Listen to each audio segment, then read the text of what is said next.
Coming up next on the Jeff Crilley Show, you're going to meet one of our most popular podcasters, Richard Cheng. He is the host of the Sativa Segment. Next.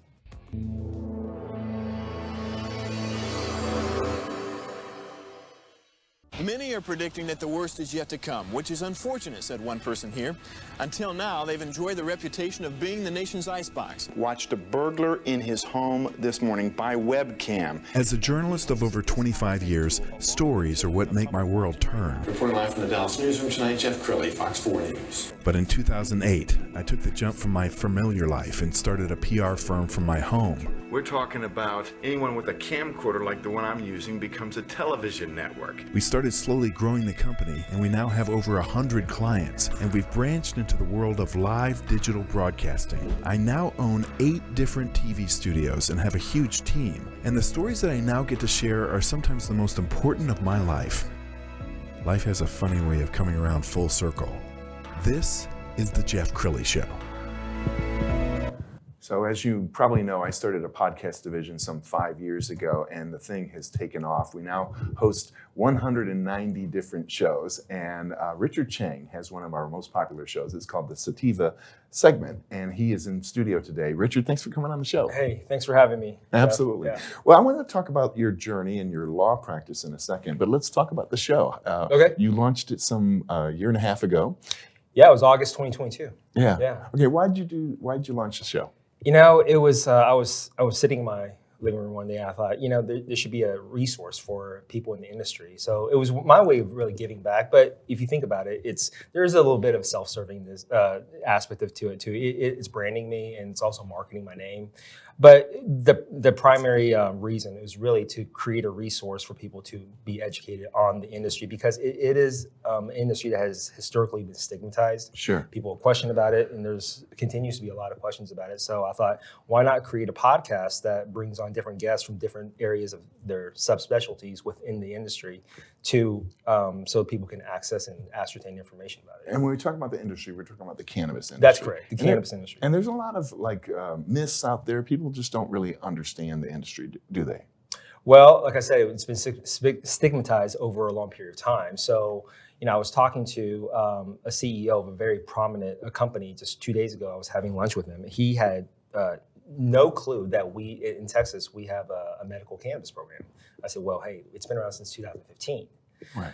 And so, no, for the most part, I think it's, you know, over the last 10 years I've been in the industry, I think it's slowly caught up. People are realizing that it's becoming more mainstream. But certainly when I first got into it in like late 13, it was still very, you know, you definitely got comments or looks like, why are you in the industry? Or, you know, are you a pothead?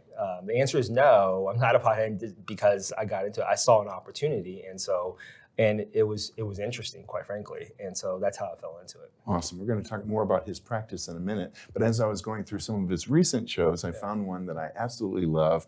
This one dropped 2 days ago. Let's go ahead and roll a clip. Good morning. This is Richard Cheng, the host of the Sativa Segment. We are recording episode 17 today. Before we get started, I'd like to say that this episode is fueled by Ritter Cheng, a local law firm here in Addison, Texas. I'm one of the owners, so a little bit of self-promotion there, but it's okay. As a one-stop business law firm, we handle a variety of different corporate transactions and litigation matters. If you want to know a little bit more, go to ritterspencercheng.com and you can find out a little bit more about our services. I'd like to get started. Dalton, you're taking the floor today a little bit more. So my co-host, Dalton O'Neill, and his wonderful guest, whom someone that I grew up kind of knowing through the air. And Don't act like you're younger than me. Well, I'm not younger. I know I'm not younger than you, but I grew up listening to you. We all grew up on the radio with Jenna. Okay, Yeah. we all grew up on Kids. Well, You know? I mean, in all fairness to Jenna, I did start listening to the show, and then she came on as a young guest on Kid Craddock in the Morning on 106.1, right? Yeah, that's right. Yeah. And she was she was on there for a while, and so she's kind of a local celebrity. Oh, Jenna. hardly. I appreciate appreciate it. Give me all We the haven't even credit. got to introduce it. Richard said, hey, Yeah. let's make it happen. I'm your co-host, Dalton O'Neill, Sativa Segment, That's episode right. 17. Today we have a special guest, Miss Jenna Owens from The Fitish and some other stuff. Sorry, this don't bang on the table. I got excited. We're happy to be here on a beautiful day in Addison, Texas. Ritter Spencer Cheng is a great law firm holding it down for all things, not just Texas cannabis and hemp, but all these different corporate transactions. So if you need somebody to look at your stuff, call Rico and his crew. Anyway, we're happy to be here. Jenna, we are pumped. There's so much stuff to talk about. We got limited time. So for the people that aren't familiar with you, just give us a 30,000 foot view. How does everybody in Dallas know you? Like how did you get into the media scene? And then we'll get into the brands you've got going on. Yeah, sure. So my background was in journalism. So media was my background. That's what I did in college. And then of course, after college, putted around trying to find with that degree, what do you do in journalism? Where? Yeah. I went to Miami University in Ohio. Oh, so I grew up in the Midwest. So I'm actually from the Midwest. I'm not from here. But now I think I have to take a little bit of, ownership of DFW because I've been here for so long. Texan. It's true. I was always a Cowboys fan growing up. My mom's from Dallas originally. So I remember growing up, she's like diehard Cowboys fan, right? Even though I was in Cincinnati with the Bengals. So anyway, yeah, I went to Miami University of Ohio, did journalism in college, tried to figure out what I wanted to do with that degree after had an opportunity to come down to Dallas actually. It was really just taking over for someone on maternity leave at 106.1. I was just dumping commercials, learning how to do that. So it was really just kind of this mundane day to day. And someone was like, hey, do you know the Kid Craddock Morning Show? I actually didn't. I wasn't that familiar with it because I had grown up in the Midwest, which people kind of balked at. When you grow up here, you're like, you haven't heard of Kid Craddock? But I went over there and just to see, because I had heard they had an opening and they really wanted a young, it was a very character kind of styled show. It was very intentional with everyone they had on the morning show. So everybody kind of had their role. Exactly. But that was the nice balance, And so if you're not familiar with the show, yeah, it's an ensemble cast, right? And so that was kind of the point of that show is that, you have a black guy, you have a woman from the South, you have a Mexican guy, JC. But like the point of that, it was very intentional with Kid and it was brilliant because you're kind of able to sit at a table as a family and you're able to say edgy things and you're able to speak the things that other people are thinking, but everyone's represented at the table for the most part, so anyway, that was really nice, but they were looking for a young girl. And I think I duped my way into getting that job because I think Kid thought I would be this like wild 20 something that was just partying all the time. And I think he quickly realized that I was just more of a chill, like stoner type or something, Wow. You guys are great together. I wanted to tell you that. So I came up through TV news and they almost send you to anchor school and you have this delivery that's very, formulaic. I think Dalton's a lot more fun to listen to than I am. No, you guys are loose and it's great. And I want to give Jenna a shout out because I would listen to her as well on the Kid Craddock show. So tell us more about her businesses. From what I learned in that 1 hour spending, during spending episode 18 or 17 with her, is that she has really two lines. One is Fitish, and that's really more CBD focused. In fact, she made it a point to say that she will only touch non-psychoactive cannabinoid-based products through Fitish, and that's more cosmetic wellness. And my understanding is that it's more focused on people who are into their aesthetics, into wellness, and it's a very targeted audience with stay-at-home moms, for example. Sure. And her second venture is Super Futured, which takes a very different direction, right? It is going to be more THC focused, and the products are going to be very different than Fitish. But I think Fitish is a little bit more of an evolved company. And it's had more time to grow, but the other one's just up and coming at this point. Absolutely. Well, I want people to know more about your practice. And so you were telling me before we went on that 70% of your practice is healthcare related. Yeah. So I've spent the last 17 years being a healthcare regulatory and corporate M&A attorney. So the vast majority of my work is actually in the healthcare and M&A space, advising clients on state and federal regulations and taking a transaction, whether it's providing a service or buying out a company or selling a company from beginning to end, right? And then I have a certification in healthcare compliance. So I advise heavily on healthcare fraud and abuse, HIPAA, and a lot of other state-based laws like corporate practice of medicine or corporate practice of dentistry. I got a chance to work on some pretty significant cases throughout the year. For example, here in Texas, we had that big Forest Park case. I was one of the attorneys on the case. Wow, which really made national news. So yeah, it was quite the it was quite the case. I'll say that. So awesome.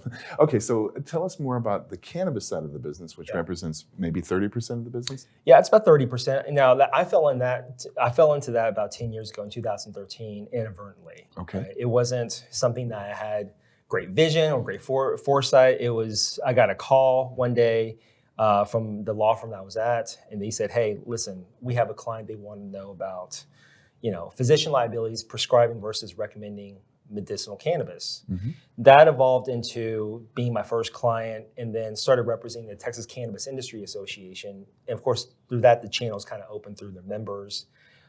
Shortly after that, I joined a national firm. It was one of the few AmLaw 200 firms at the time that had a national cannabis practice. Went there. The chair was very gracious. Was still one of my most favorite partners I've ever practiced with. And he just said, hey, listen, I'm so overwhelmed with Michigan licensing alone. You're really going to have to do everything else. And then, as I say, the rest is history. Right? We've got some video from our video library that we're going to roll right now. Give us like a typical case. What would a typical client in the cannabis space look like for you?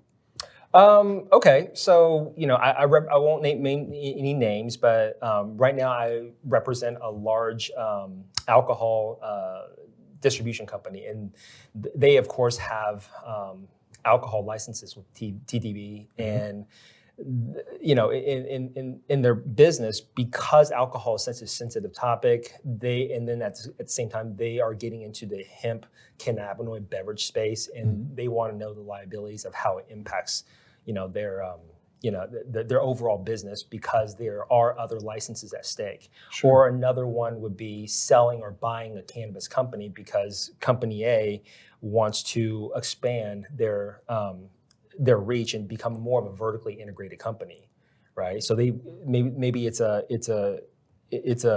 upstream company, like an extraction company. They want to buy retail space. Wow. So I help them buy that. Or it could be like an investor that says, what are my liabilities if I'm in this line of work, but I want to take this money, I want to invest it in this type of a company. What is my exposure for that? Sure. Well, I congratulate you as an entrepreneur, because I can't imagine that this space is very crowded right now. Are there a lot of lawyers that specialize in cannabis law? There were certainly plenty of lawyers before me in other states, right? Mm-hmm. So in 2013, I was probably one of the first attorneys, along with maybe one other one that really kind of got into it at a very early stage. Even now, there's probably only like 4 or 5, I would say, household names in the cannabis space. Myself being one of them, my partner Chelsea Spencer being another one. And so between the two of us and our 2 associates that have knowledge in that space, I would easily say that we have the largest alternative substances practice in the state of Texas. Wow. And that's even compared to big national firms. No kidding. Well, let's talk about kind of the future of cannabis in America, because as we both know, there's kind of a patchwork of laws across the country, and then I think it's legal in half of the states. Do you see it becoming federalized at any point in the next couple of years? That's the $1 million question, right, Jeff? Mm-hmm. Is it going to become federally legal, or is there any decriminalization? I do think that there will be. Now, interestingly enough, the Department of Health and Human Services has already recommended to the DEA to deschedule or to reschedule the cannabis as a Schedule III substance. Sure. And so if that happens, that really changes the game, because what are we looking at as Schedule III? Codeine and a couple of other, all the substances that's controlled, but they can legally be inside of a pharmacy. That really changes everything, because then you're impacting 280E under the IRS code. You can certainly ship it over state lines. It's not deemed drug trafficking. So, and you're taking away RICO actions. Sure. It impacts FDA issues. And so by that one little change, it impacts a lot of other ancillary concerns. Sure. Right? We've only got a couple minutes left, and I know you have another company that you're passionate about. Let's give some time to that. Tell us about sure. that. So concurrent to me owning Ritter Spencer Cheng, I also concurrently own Cholson M&A Advisors, which is a business brokerage firm. And, it was really kind of started as a little mini passion project, because I was on this one transaction and I realized that the broker got paid significantly more. So I thought, well, I've been making introductions for 17 years for free. Why should I do that? So I started it, and the word started getting out, and I'm actually having to turn down more work in that than I actually accept, because there's only so many hours in a day. And I'll credit my girlfriend for giving me that idea. And but it's a business brokerage firm, right? So you represent sellers who sell their businesses, and you take a commission for doing that. Well, and I applaud you for getting into that, because we've got the silver tsunami right now where all of these baby boomers are starting to retire, and they want to sell their business, and sometimes their kids don't want the business, and so I bet you'll be very busy in the coming years. Well, thank you. I appreciate that. Yeah. Well, listen, thank you for coming on the show and sharing your story with us. If you want to get a hold of him and learn more about his show, go to his website, which is ritterspencercheng.com. Thanks for coming on the show. Hey, thanks, Jeff. That's it for now. We'll see you next time.